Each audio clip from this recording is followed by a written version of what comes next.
Hello everyone. So today in this video we will continue the section 3 of chapter 1 French Revolution.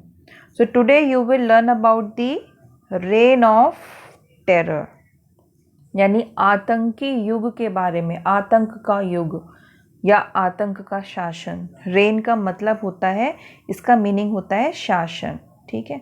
और terror का meaning आप जानते ही हो, आतंक। तो आतंक का शासन रहा फ्रांस में करीब 1 साल तक, around 1 year, from the 1793 to 1794। Okay,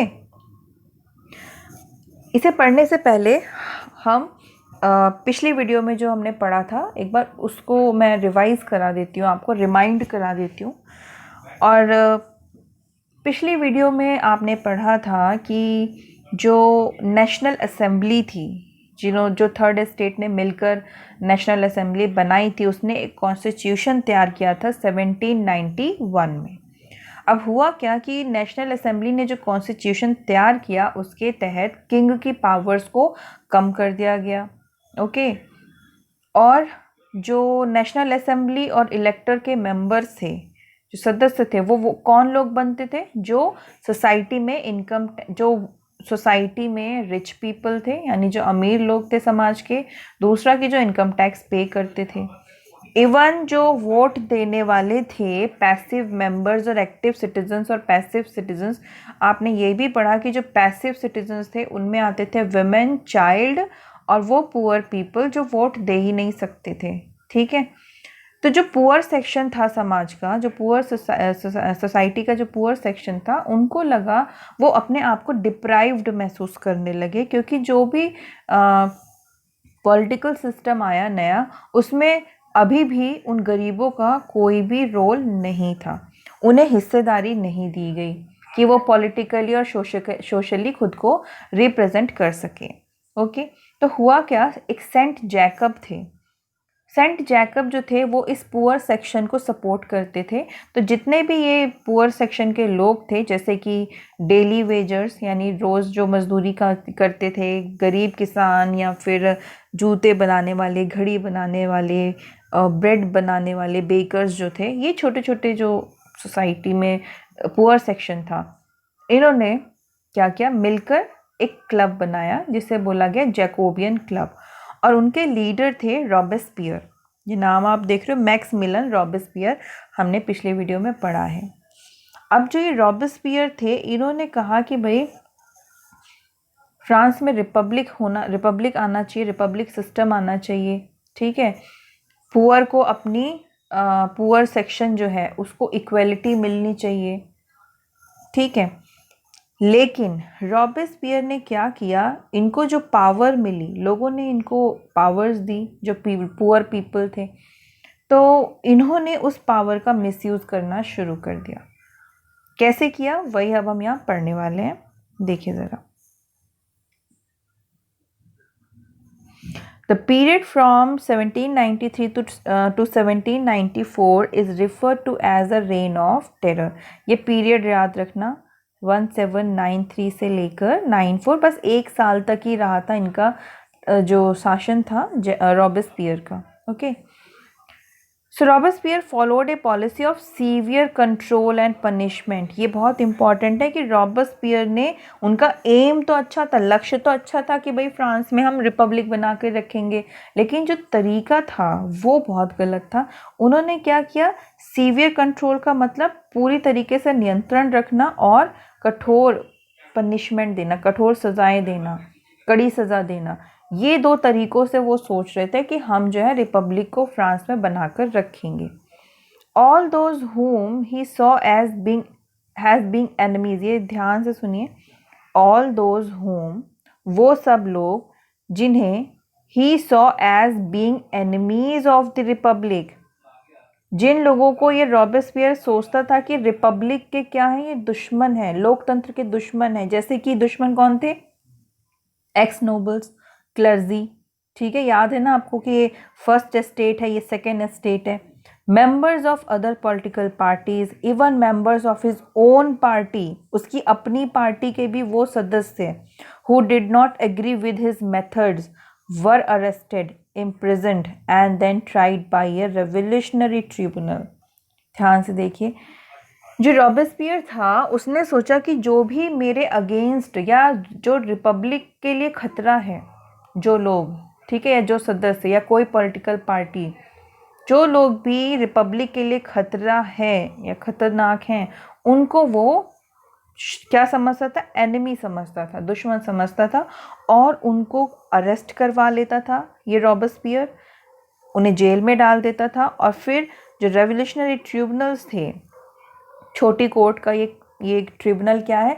court का एक छोटा प्रारूप है, ठीक है, ये भी एक तरीके का कोर्ट ही होता है, अदालत होती है। वहाँ पर इनको ट्राई किया जाता था। ट्राई का मतलब इनकी पूरी सुनवाई होती थी, और फिर अगर उन्हें गिल्टी, अगर वो गलती मानी गई उन लोगों की, अगर उन सदस्यों की, अगर वो गिल्टी फाउंड हो गए, देन दे वर गिलिटाइंड। अब गिलिटाइंड क्या है?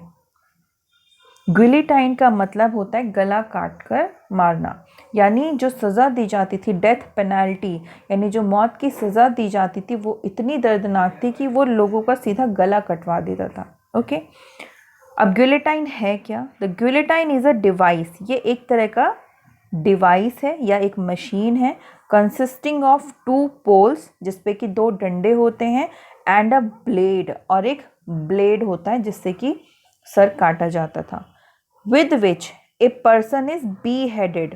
बी हेडेड का मतलब सर अलग कर देना धड़ से, ठीक है। And it was named after doctor guillotine who invented it. ये जो खतरनाक मशीन थी ना गिलेटिन, ये किसने बनाई थी? डॉक्टर गिलेटाइन ने ही बनाई थी। उन्होंने इन्वेंट की थी, इसकी खोज की थी, इन्वेंशन की थी, सॉरी, ठीक है। उन्होंने ये बनाई थी ये मशीन, तो उन्हीं के नाम पर ये मशीन का नाम भी पड़ गया। तो आप देख सकते कि रॉबेस्पियर ने जो भी एक्स नोबल्स हो गए, क्लर्जी है या मेंबर है दूसरी पार्टी के या उसकी अपनी ही पार्टी के, वो लोग जो उसकी बात से सहमत नहीं होते थे, उन्हें वो सीधा क्या करता था? अरेस्ट करवाता था, जेल में डलवाता था, उनके अगेंस्ट सुनवाई होती थी, और अगर वो लोग गिल्टी पाए गए या दोषी पाए जाते थे तो उनको सीधा बी हेड कर दिया जाता था। दे वर बी हेडेड, उनका गला काट दिया जाता था। तो आप समझ सकते हैं कि कितना ही डरावना था ये सिस्टम, ठीक है। और ये सब चीज़ें खुलेआम चल रही थी। रॉबेस्पियर क्योंकि कंट्रोल कर रहे थे इन चीज़ों को, तो ये भी क्या है? ये भी एक मोनार्की सिस्टम ही बन गया था, ठीक है। आगे देखिए, Robespierre's government issued laws placing a maximum ceiling on wages and prices। इतना ही नहीं था कि जो वो बहुत ही डेडली पनिशमेंट्स देता था, इसके अलावा रॉबेस्पियर ने क्या काम शुरू किया? उसने एक सीलिंग कैप लगाई, मतलब जो मजदूरी मिलती थी ना लोगों को, मजदूरों को, और जो कीमत होती थी उनको फिक्स करनी शुरू कर दी। इसने कुछ ऐसे कानून बनाए रॉबेस्पियर सरकार ने कि he had placed a maximum ceiling, मतलब मैक्सिमम जितनी ज़्यादा, जैसे मान लीजिए कि मजदूरी फिक्स कर दी उसने कि 100, मैक्सिमम 100 रुपये। तो मैक्सिमम 100 रुपये का मतलब कोई भी अगर काम करवाएगा तो वो क्या करेगा? मैक्सिमम 100 रुपये दे सकता है उसको, 100 से ज़्यादा नहीं देगा, ठीक है। मिनिमम वो चाहे कितना दे दे, लेकिन वो मैक्सिमम 100 रुपये ही होंगे, अगर 100 रुपये से वो ज़्यादा किसी को मजदूरी नहीं देगा। इसी तरीके से उसने प्राइसेस फिक्स कर दी चीज़ों की कि मैक्सिमम इतने आप इस कीमत पर इस चीज़ को बेच सकते हो। आगे देखिए, meat and bread were rationed. Ration का मतलब होता है नियंत्रण करना, कंट्रोल करना। उसने क्या किया? मीट और ब्रेड ये दोनों ही क्या है? एक मेन कोर्स था, मतलब कि लोगों का तो ये डेली का खाना था, रोज़ का खाना था मीट और ब्रेड। तो उसी पर इसने क्या किया? राशन लगा दिया, मतलब नियंत्रण कर लिया रॉबेस्पियर ने कि भाई किसी को भी इतनी ब्रेड मिलेगी या इतना मीट मिलेगा, इस तरीके से उसने राशन लगा दिया। Peasants were forced to transport their grain to the cities. जो किसान थे उन्हें मजबूर किया गया कि वो अपने अनाज को दूसरे शहर ले जाएं बेचने के लिए, ट्रांसपोर्ट करें खुद ही। ट्रांसपोर्ट का मतलब अपना अनाज उठाएं और दूसरे शहर में खुद ही ले जाएं उसको और बेचें। And sell it at prices fixed by the government. और बेचे भी किस कीमत पे, जो सरकार ने फिक्स की है। मतलब अपनी मर्जी से वो किसान जो थे अपनी फसल को नहीं बेच सकते थे। The use of more expensive white floor was forbidden. मतलब अब देखिए, the use of more expensive white floor मतलब वही गेहूं का आटा, प्रोसेस किया हुआ, यानी जैसे गेहूं का ऊपर का छिलका वगैरह हटा दिया, तो वो जो वाइट जो अब आटा जो हम यूज़ करते हैं वो वाइट फ्लोर, उसको इसने क्या किया, बंद कर दिया उसका इस्तेमाल करवाना। ओके, कि उससे उसकी बनी हुई ब्रेड नहीं खाई जाएगी। कैसी ब्रेड खाई जाएगी? All citizens were required to eat the pain d'egalite equality bread. सबको उसने क्या कहा कि भाई ये नाम की ब्रेड है पेन डिगलाइट, ठीक है।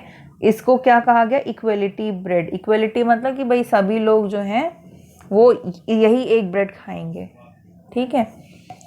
इसीलिए इक्वलिटी भी हो गया, समानता भी हो गई कि सब लोग एक ही जैसा खाना खाएं। अब पेन डिगलाइट था क्या, मैं अभी आपको दिखाऊंगी। A loaf made of whole wheat, मतलब गेहूं को बिना प्रोसेस किए, बिना उसको जैसे छिलका वगैरह ऊपर का जो लेयर होती है उसे बिना हटाए, उसको बस ग्राउंड करके आटा बनाया और उसी की ब्रेड बनाई। और बहुत ही वो रफ़ होती थी, खाने में बहुत ड्राई लगती थी। तो वही उसने कहा कि अब सब लोग वही ब्रेड खाएंगे। मैं आपको दिखा भी देती हूँ पेन डिगलाइट ब्रेड होती कैसी है। जो होल व्हीट ब्रेड होती है ये इस तरीके से है, बहुत ड्राई भी होती थी, यूज़ करने में बहुत प्रॉब्लम होती थी, समथिंग लाइक दैट। ओके, चलिए। यानी जो रॉबस्पियर था वो कंट्रोल करने लगा, हर चीज़ को कंट्रोल करने लगा। जो ब्रेड है, हमने भी पढ़ा था, जैसे हाई प्राइसेस ब्रेड थी, तो जो पुअर पीपल थे उन्होंने तो रेवोल्यूशन ही कर दिया। जब उनको उनकी जो बेसिक नीड है, जो भोजन, अगर वही बेसिक नीड अगर कोई सरकार या कोई भी राजा पूरी नहीं कर रहा है तो लोगों के बीच में क्या होगा? कन्फ्यूजन क्रिएट होगा, रेस्टलेसनेस आएगी, तो वो रिवोल्ट करेंगे, ठीक है।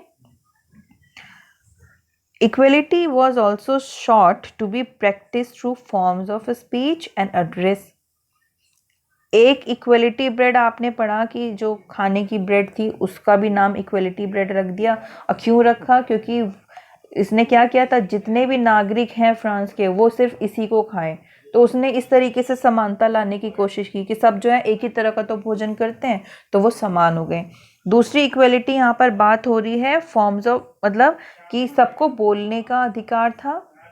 ओके, जो लोअर सेक्शन थे उनको भी बोलने का अधिकार है, एड्रेस करने का अधिकार है। एड्रेस करना भी होता है बोलना या अपनी बात को रखना। Instead of the traditional monsieur and madam, देखिए फ्रांस में ट्रेडिशनली यानी पहले सर या मैडम को कैसे बोलते थे? मॉन्शियर। ये मॉन्शियर है या मॉन्श्योर बोलेंगे आप। सर को बोलते थे मॉन्श्योर फ्रेंच में, और मैडम को बोलते थे madam. All French men and women were henceforth citoyen and citoyenne citizen. इसकी जगह देखिए, इन वर्ड्स की जगह, इन वर्ड्स की जगह क्या यूज होने लगा? फ्रेंच लोग जो थे वो क्या यूज करने लगे? सिटोइन और सिटोइनी, यानी इसका मीनिंग ही सिटीजन है, नागरिक। चर्चेस वर शट डाउन। अच्छा, रॉबस्पियर ने क्या किया? जो चर्चेस थे उन्हें बंद करवा दिया, क्योंकि क्लर्जी और नोबल चर्च से बिलोंग करते थे, क्लर्जी, और वो लोग रिपब्लिक के अगेंस्ट थे, इसलिए इसने सारे चर्च बंद कर दिए। एंड देयर बिल्डिंग्स, और जो बिल्डिंग्स थी यानी जो चर्च थी, और जो बिल्डिंग्स थी चर्च की उसको किस में कन्वर्ट कर दिया उसने? बैरक्स या ऑफिसेज में। उसने अपना ऑफिस बनाया, जहाँ जहाँ चर्च थे उनको उसने ऑफिसेज बनाए, वहाँ पे लोगों को काम पर लगाया। इस तरीके से चर्च का इस्तेमाल वो रॉबस्पियर जो था वो करता था। Robespierre pursued his policies so relentlessly that even his supporters began to demand moderation. Finally, he was convicted. Finally, he was convicted by a court in July 1794, arrested on the next day to the next is sent to the guillotine. मतलब ये था कि इसने कठोरतापूर्वक, relentlessly कठोरतापूर्वक, Robespierre ने अपनी जो भी policies थी, आपने खुद देखा किस तरीके से उसने सीवियर कंट्रोल और पनिशमेंट जैसी पॉलिसी को अपनाया और उसको स्ट्रिक्टली अप्लाई किया लोगों पर, ठीक है। तो वो अपनी पॉलिसीज़ को फॉलो करता रहा and even his supporters began to demand moderation. बल्कि जो रॉबस्पियर के सपोर्टर्स थे, सपोर्टर कौन लोग थे, वही लोअर सेक्शन के लोग, उन्होंने कहा कि इस तरह की पॉलिसी का यूज़ नहीं करना चाहिए, कुछ मॉडरेशन या कुछ बदलाव हमें इन पॉलिसी में करना होगा, ठीक है। फाइनली ही वॉज कन्विक्टेड, उसे दोषी ठहराया गया रॉबस्पियर को बाय ए कोर्ट इन जुलाई 1794। जुलाई 1794 में रॉबस्पियर को क्या किया, कोर्ट ने दोषी ठहराया, अरेस्ट किया and on the next day, और उसके अगले दिन सेंट टू द गुलेटीन, उसको भी क्या किया, उस गुलेटीन मशीन पे चढ़ा दिया और उसका सर धड़ से अलग कर दिया। ये भी मतलब सेम फेट इसका भी था जो किंग लुइस 16 और उनकी क्वीन का हुआ, सेम इसका भी वही हाल हुआ। ओके, अब देखिए आगे चलते हैं।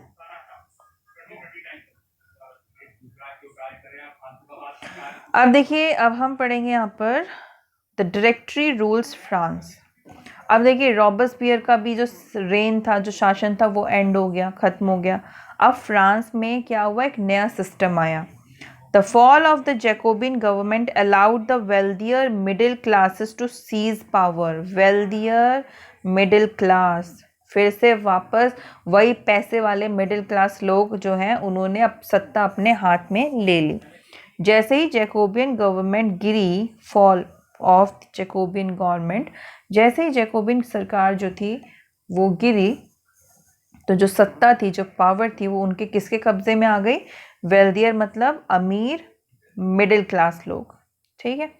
अ न्यू कॉन्स्टिट्यूशन वॉज इंट्रोड्यूस, एक नया संविधान फिर से बनाया गया, which denied the vote to non propertied sections of society. Non propertied sections of society मतलब जिनके पास अपनी कोई प्रॉपर्टी नहीं है, वही जो लोअर सेक्शन के लोग थे, उनको वोट देने का अधिकार जो था उन मना कर दिया गया कि भाई ये लोग वोट नहीं देंगे जिनके पास अपनी संपत्ति ना हो, या फिर जो लोअर सेक्शन है सोसाइटी के, वो वोट नहीं देंगे। It provided for 2 elected legislative council, तो 2 तरह की लेजिस्लेटिव काउंसिल्स जो थी बनाई गई। These then appointed a directory and executive. देखिए नेशनल असेंबली की जगह बन गई 2 लेजिस्लेटिव काउंसिल्स, ओके, बन गई लेजिस्लेटिव काउंसिल्स। अब इस लेजिस्लेटिव काउंसिल ने क्या किया, डायरेक्टरी को चुना। डायरेक्टरी क्या था, एग्जीक्यूटिव था। किंग की जगह पहले किंग एग्जीक्यूटिव था, बाद में ये डायरेक्टरी बनाई गई। अब ये एग्जीक्यूटिव कितने सदस्यों से मिलके बनता था, 5 मेंबर्स। देखिए 5 मेंबर से मिलके ये डायरेक्टरी बनती थी, अपॉइंट किए जाते थे, okay. This was meant as a safeguard against the concentration of power in a one man executive as under the Jacobins. अब देखिए ज़रा, जो ये नया कॉन्स्टिट्यूशन आया उसके तहत इन्होंने लेजिस्लेटिव काउंसिल भी बनाई और एक डायरेक्टरी भी बनाई, और उस डायरेक्टरी में भी कोई एक मेंबर नहीं था बल्कि 5-5 मेंबर रखे इन्होंने, ठीक है, 5 मेंबर्स रखे इस डायरेक्टरी में। इन्होंने सोचा था कि जो पावर है वो किसी एक व्यक्ति के हाथ में ना जाकर क्या हो जाए, डिसेंट्रलाइज हो जाए, विकेंद्रीकरण हो जाए शक्तियों का, इसलिए इन्होंने 5 मेंबर की एक डायरेक्टरी बनाई और 2 लेजिस्लेटिव काउंसिल्स होते थे, ठीक है। This was meant as a safeguard, ये सिस्टम एक सुरक्षित सिस्टम माना गया, सेफ गार्ड माना गया against the concentration of power, कि पावर फिर से किसी एक आदमी के हाथ में ना चली जाए एज एन एग्जीक्यूटिव। जैसे कि जो ये रॉबस्पियर था वो क्या करता था, वो ही तो सारे डिसीजंस लेता था, और जो उसके अगेंस्ट खड़ा हो जाता था उन्हें वो डेथ पेनाल्टी देता था, okay, so as under the Jacobin, जैसे जैकोबियंस का हाल हुआ ऐसा हाल दोबारा ना हो, इसलिए उन्होंने क्या किया, पावर्स को डिसेंट्रलाइज कर दिया। ओके, इसका मतलब होता है अलग अलग हाथों में पावर्स दे देना। However the directors often clashed with the legislative council. अब यहाँ भी एक प्रॉब्लम हो गई, जो ये डायरेक्टरी थी, ये जो डायरेक्टर्स थे 5 मेंबर्स जो थे, ये किनसे इनका क्लैश होता रहता था, जो लेजिस्लेटिव काउंसिल थे, इनके आपस में ही नहीं बनती थी। Who then sought to dismiss them, ठीक है। आप होता क्या था, आपस में कोई प्रपोजल जो है वो मान लो पास कराना है, तो इनके बीच में, लेजिस्लेटिव और डायरेक्टर के बीच में प्रॉब्लम क्रिएट हो जाती थी, इस तरीके से डिसमिस हो जाते थे।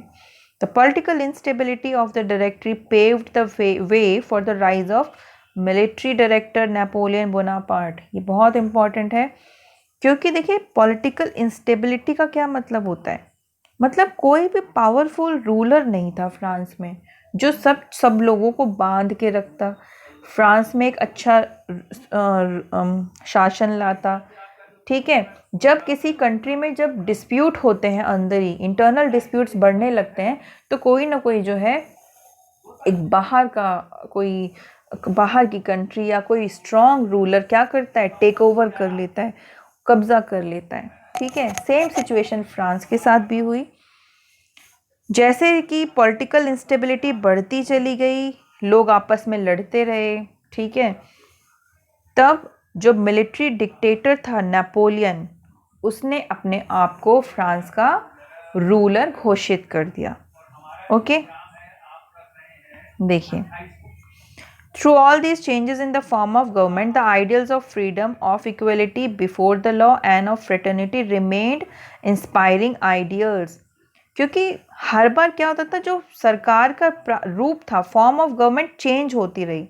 देखिए, पहले नेशनल असेंबली बनी थर्ड एस्टेट के द्वारा, फिर वो चेंज होकर जैकोबिन्स आ गए, फिर जैकोबिन्स से चेंज हुए तो फिर वापस वेल्दियर मिडिल क्लास आ गए। तो इससे हुआ क्या, एक कांस्टेंट नहीं रहा, कोई परमानेंट चीज़ नहीं रही, पॉलिटिकल इंस्टेबल थी, अस्थिरता थी राजनीति में, जिसके कारण हुआ क्या, ये जो आइडियल्स थे ना हमारे फ्रीडम के, स्वतंत्रता, समानता और भाईचारा, फ्रेटर्निटी, भाईचारा, ये तीनों आइडियल ही बने रहे, ये वास्तविक रूप में लागू नहीं हो पाए थे फ्रांस में, ठीक है। That motivated political movements in France and the rest of Europe during the following century. इसी वजह से ये जो राजनीतिक आंदोलन थे फ्रांस में या फिर यूरोप में, ये कई सालों तक चलते रहे, कई सदियों तक चलते रहे, ठीक है। अब नेपोलियन बोनापार्ट के बारे में थोड़ा सा पढ़ लेते हैं। ये देखिए, नेपोलियन बोनापार्ट है ये, ओके। तो 1769 से 1821 तक इनका पूरा लाइफ वो रहा है, स्पान रहा है, लाइफ स्पैन इनका ये था। अब इनके बारे में थोड़ा सा पढ़ लेते हैं। Napoleon Bonaparte was a French military general, था ये फ्रांस का ही, ठीक है, मिलिट्री जनरल था ये, who crowned himself the first emperor of France. Okay, his Napoleonic code remains a model for governments worldwide। ठीक है, तो ये नेपोलियन बोनापार्ट हैं। वापस चलते हैं, तो हमने सेक्शन 3 जो है वो फिनिश कर दिया है आज। आई होप आपको समझ में आ गया होगा, बहुत ही इंपॉर्टेंट चीज़ें हैं इसमें। हमने आज पढ़ा कि किस तरीके से जो फ्रांस में गवर्नमेंट बनी, सरकारें बनी अलग अलग तरह की, कोई भी स्टेबल सरकार नहीं थी, कोई भी टिकी नहीं, ठीक है। और क्यों नहीं टिकी, क्योंकि हर बार क्या होता था कि पावर का मिसयूज़ किया गया, कोई भी आया सरकार में, हर किसी ने पावर का मिसयूज़ किया, और यही कारण था, मतलब जो सिटीजन्स थे, नागरिक थे, उनका किसी ने भी उनके बारे में किसी ने नहीं सोचा। जो वेल्दियर सेक्शन था सोसाइटी का, वही लोग आपस में पावर को क्या करते थे, एक दूसरे के उस आपस में बांट लिया करते थे और शासन किया करते थे। ओके, सो हम जो नेक्स्ट टॉपिक है वो पढ़ेंगे, the role of women in revolution. Section 4 है. So that's all for today. Have a good day. Take care.